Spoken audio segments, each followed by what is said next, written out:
వయసిది తెలుసుకో అమ్మాయి గారు.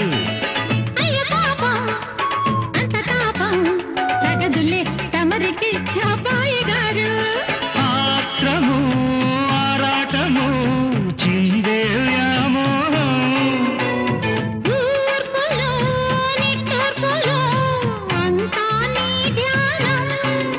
కోరుకున్నానని ఆట పట్టించకు, చేరుకున్నానని నన్ను దోచేయకు, చుట్టుకుంటాను సుడిగాలిలా.